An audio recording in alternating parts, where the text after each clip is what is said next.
Welcome to the Back to Me podcast, where we help multicultural incoming freshman women and men manage their entire college experience throughout post-graduation to successfully transition into entrepreneurship and corporate workspaces as new hires. Back to me. Oh, I turned it around. I'm back to me. I finally figured it out. I'm back to me. So when you think you have nothing, back to me. I go back to me. Yeah, I'm back to me. Hello, everyone. It's your host, Yoli Tamu.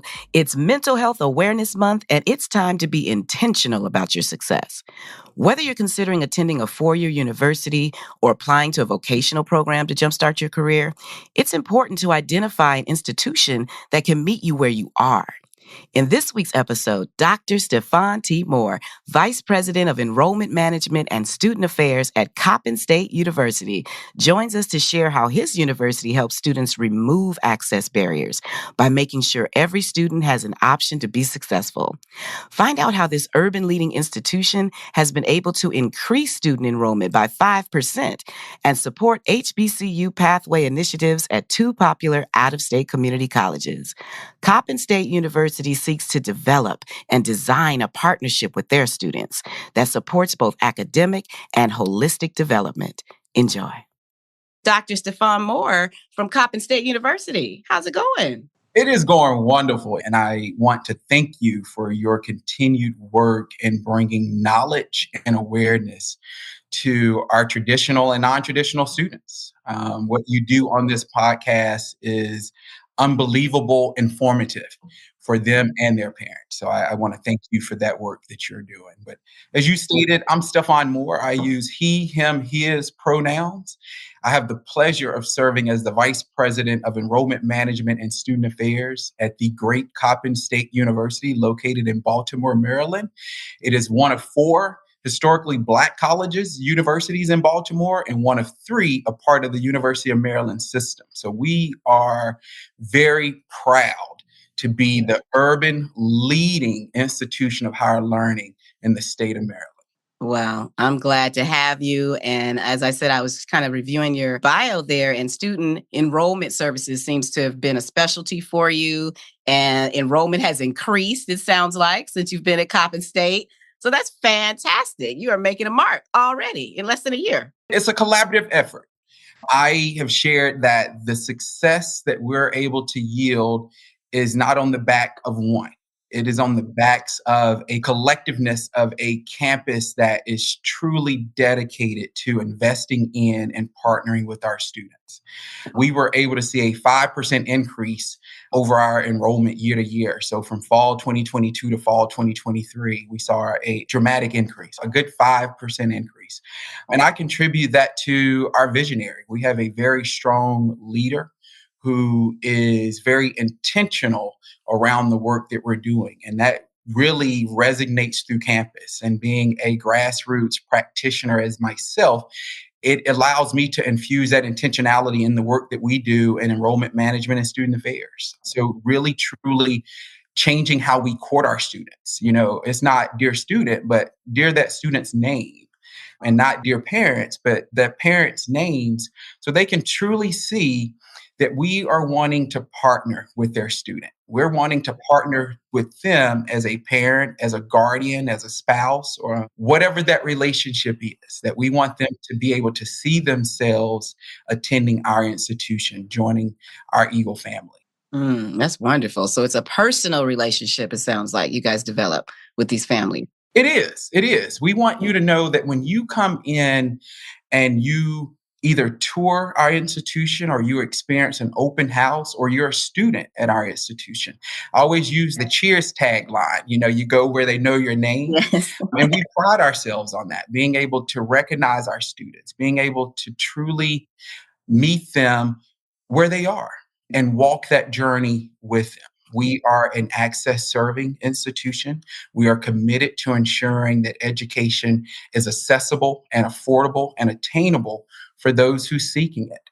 We have one of the most affordable tuition costs in Maryland. And we are proud about that. And even doing so with that, our president, along with others, wrote a proposal to our board of regents to identify states that currently do not have an HBCU, or historically Black college or university, and a couple states who may have one historically Black college or university, for us to offer in-state tuition to those students who are coming out of those states to come to our institution.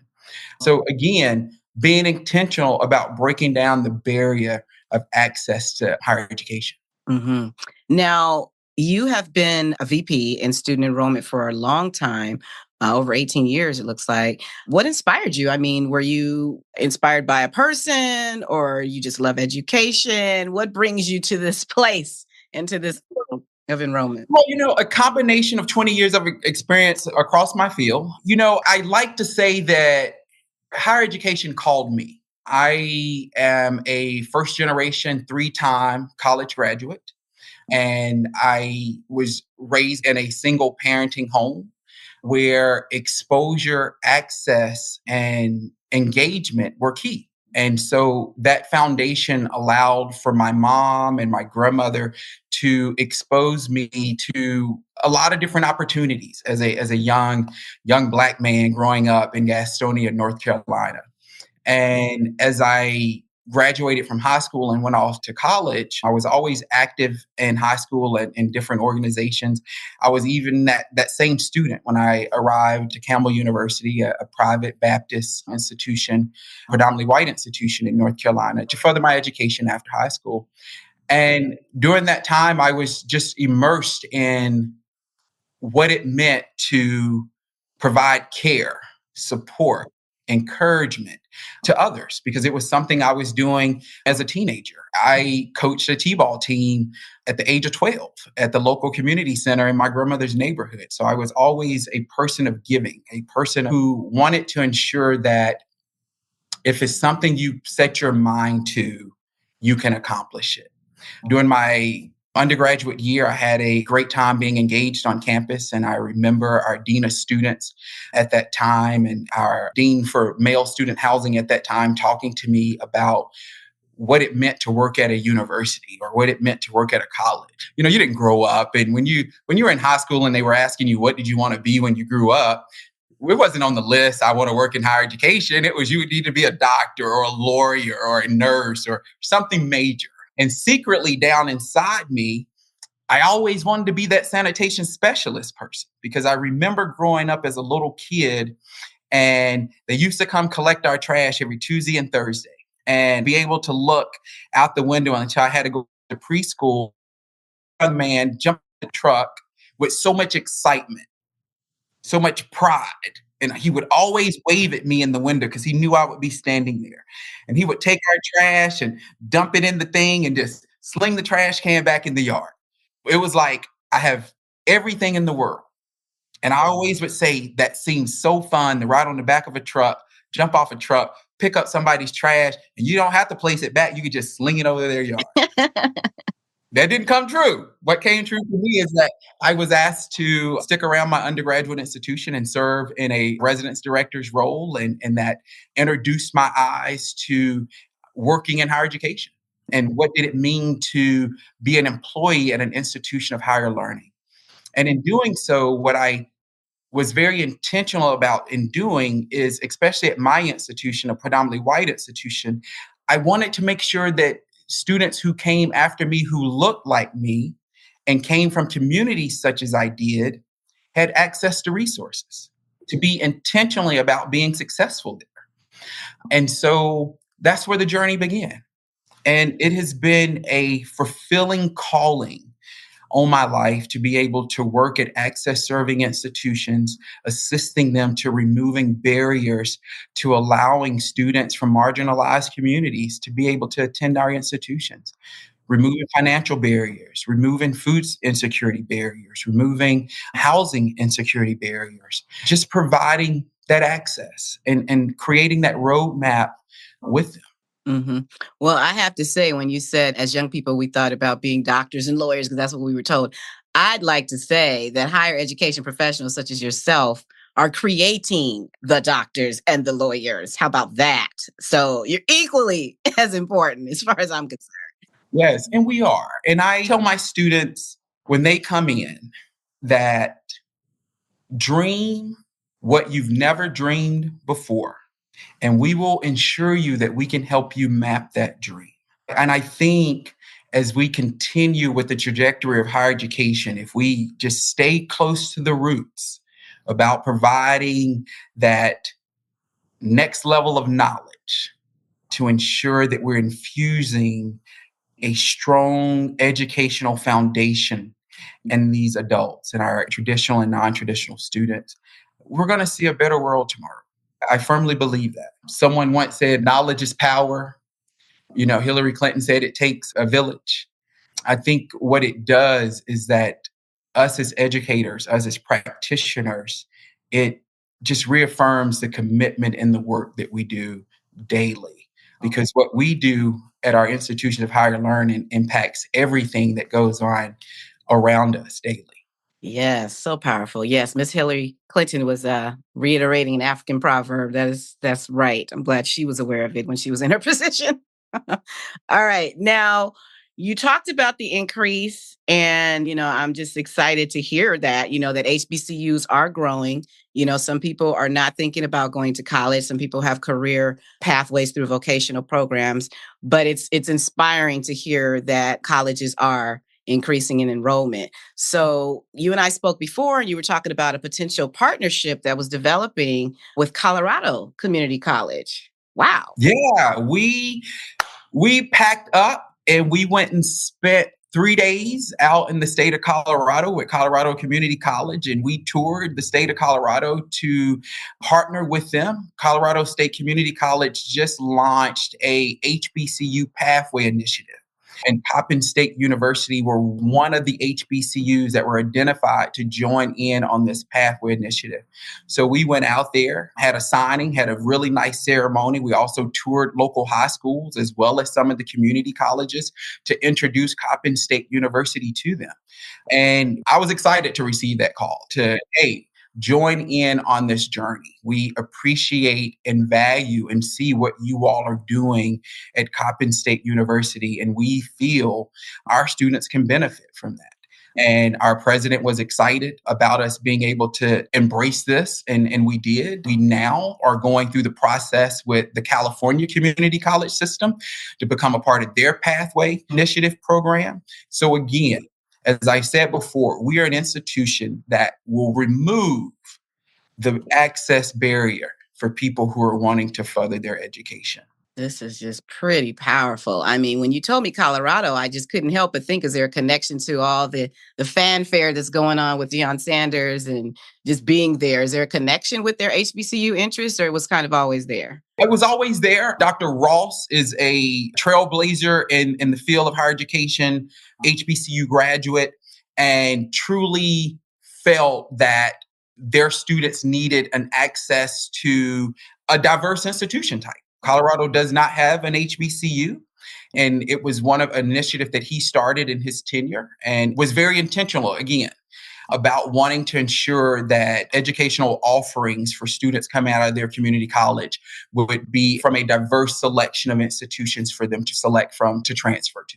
Mm-hmm. That's really great. And you said you're coming to California. I love that. Yes, yes. We're in the process of partnering with the California Community College system for their HBCU pathway program. And the governor out there just offered the HBCU pathway stipend to students who would be interested in signing up for attending an HBCU. So, we're again excited about how we infuse what we have to offer from our institution, from our phenomenal academic programs, from teacher education to social work, criminal justice, nursing, cybersecurity. So much of the richness of our academic portfolio that we have, that students can truly come immerse themselves not only in the academics, but the co-curricular holistic development, our athletics, our clubs and organizations, a whole wealth of things for students attending our institutions to be involved, engaged, and just to feel right at home at Coppin State University. Yeah, this is amazing because, I mean, we're in a time now where, affirmative action has been, eliminated, so to speak, or it's on its way out. And to hear that states such as Colorado and California are embracing HBCUs, the timing is perfect. So I'm glad to hear that that's happening for you all. Now, with the increase that we've already discussed with the enrollment, what factors, because on our podcast, we serve college students that are freshmen coming in and they're dealing with anxiety.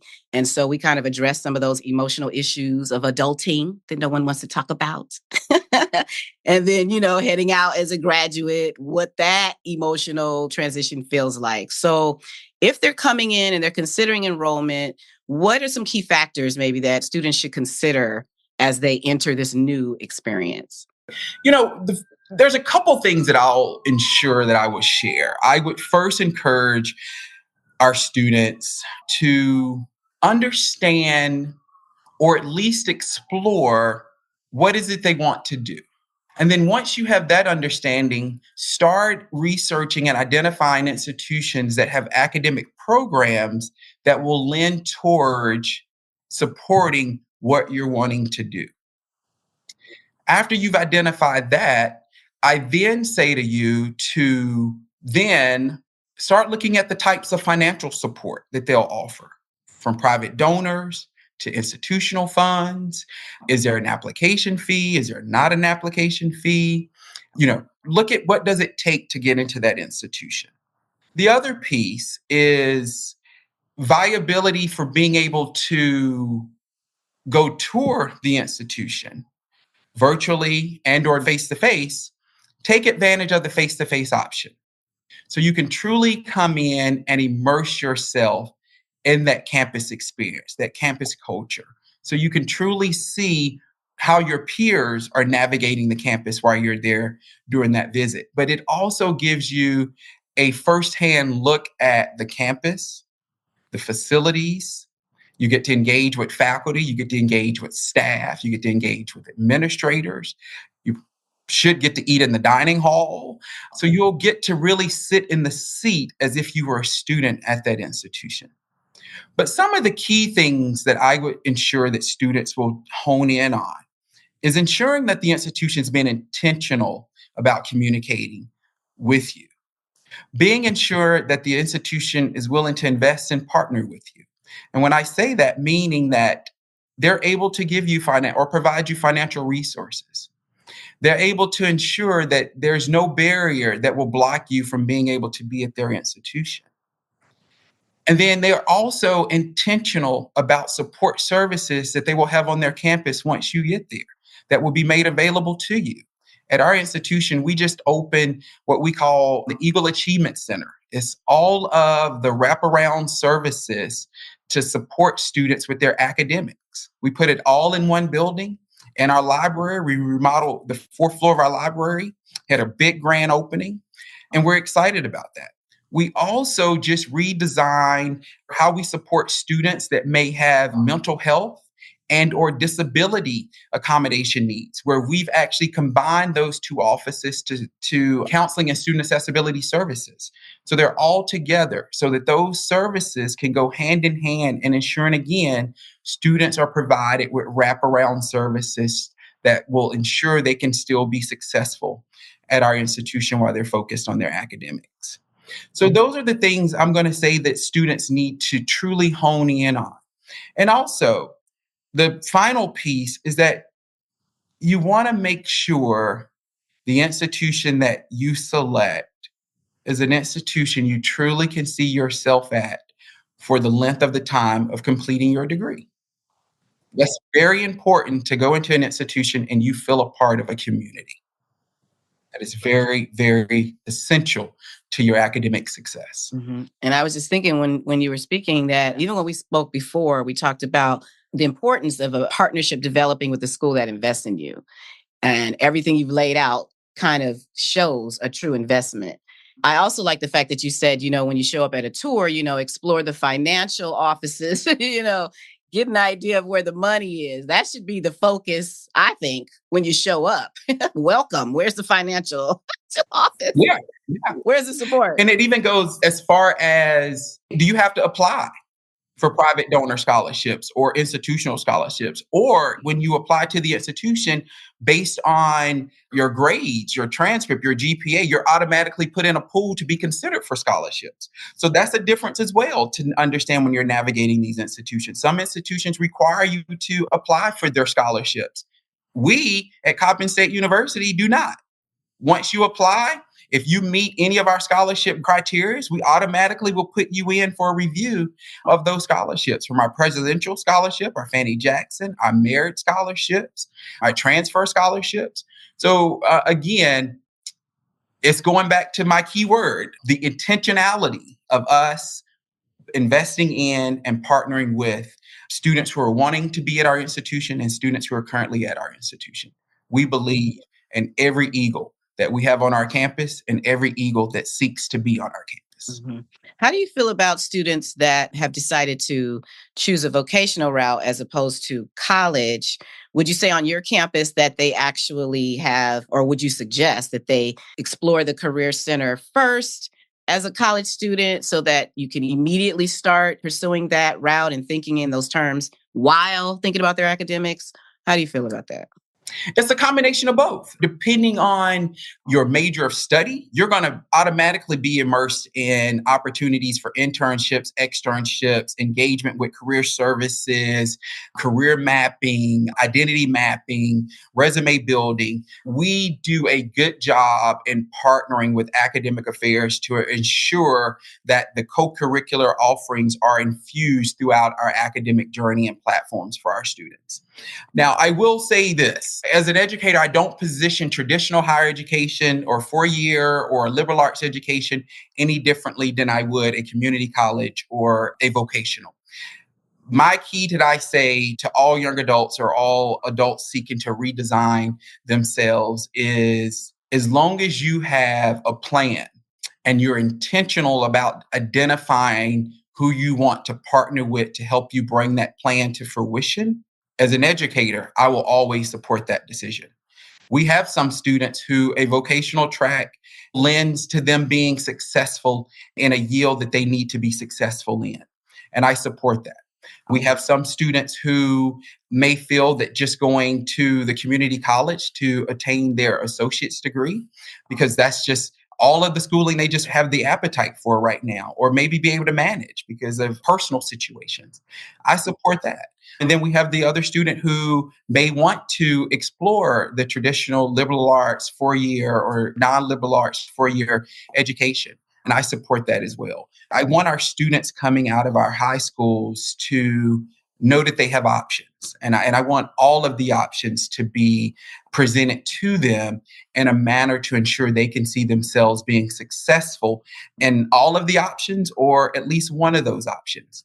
I don't want any student coming out of a local high school who aspired to be more and to gain more knowledge not to be able to have the access to do that. This is just really powerful what you're saying, because some students have a perception that they have to choose, either, go directly, like I said, into the workforce, the vocational route, or a four-year university. And for you to say, when you come, we're here to help navigate whichever route, it's worth a conversation for that student to get on the bus, take the tour, and explore and find out that there's a lot of opportunity when they open their minds and explore all these options. So this is very powerful. I appreciate you. We always wrap up with these words of encouragement, but I'm just sitting here like, wow, you're giving it to us. For a young person that's listening, seeking to just understand the value of entering college, I just feel like you've given it to us with the options that they have in front of them. But are there any other words of encouragement for that student that's considering the real value of college? The encouragement that I will give is I will challenge our young adults to remain authentic in their brand. I think sometimes we waver from who we are. And so I would encourage our young students to be authentic, just to remain authentic and to love on yourself unconditionally. There's no secret that I think 10, 15 years ago, we would not have imagined what we've experienced over the last 3 or 4 years, we would have been experiencing it. So I think what we have to do is help reshape some of our young adults that have come through a time that none of us have possibly experienced in our lifetime as a young person, that it's going to be okay. It's going to be okay. The dreams you dream can come to fruition. The goals that you've mapped out for yourself can be accomplished and will be accomplished. And there are people that are out there that are championing your name. There are people that are out there that see you from a distance and say, you matter. You matter. You matter. It's okay to receive that encouragement. It's okay to receive the words of insight and embrace it. And when you receive it, greet it with a smile. Yeah. And sometimes it takes that. It takes another person to see what's in you. It does. It does. And, I will say it and I will leave it by saying that the pie is only as sweet as the ingredients you allow yourself to pour into the bowl. Ooh, Yep. Your circle. So who we allow to pour into us gives us that foundational mold. Yes. Period. And so that's where I go back to saying to our young adults this evening, our young students, hug yourself. Because Mary J. Blige says, good morning, gorgeous. Mm-hmm. And you all are beautiful souls. Wonderful. Fantastic. Woo, I love that. So students, if you're listening, just bring your plan, okay? Start working on the plan and all the options will be presented to you. So good. Okay, so now if they want to reach out to you and learn more about your school, can you send them to your IG possibly if they want to reach your office directly, or maybe just your LinkedIn? Yeah, they can on Instagram. I am at DRSTM _ Coppin, COPPINVP. On Twitter, the same DRSTM _ Coppin, COPPINVP. Follow me on LinkedIn. Follow our university page on Instagram is Coppin State University. We would love, love, love, love for you to get engaged with us through our social media platforms. Check us out online, www.coppin.edu. Our president of love enjoys getting messages from students on our social media platforms, asking questions, or even just showing up in Coppin gear or signs saying, I'm excited, I want to learn more about Coppin State University. Again, we're intentional. We go where possibly no other institutions have gone before, and that is being intentional about the work that we do to ensure students, traditional or non-traditional, have a place to call home for their academic journey. Fantastic. I appreciate you. Thank you so much, Dr. Moore. This was great.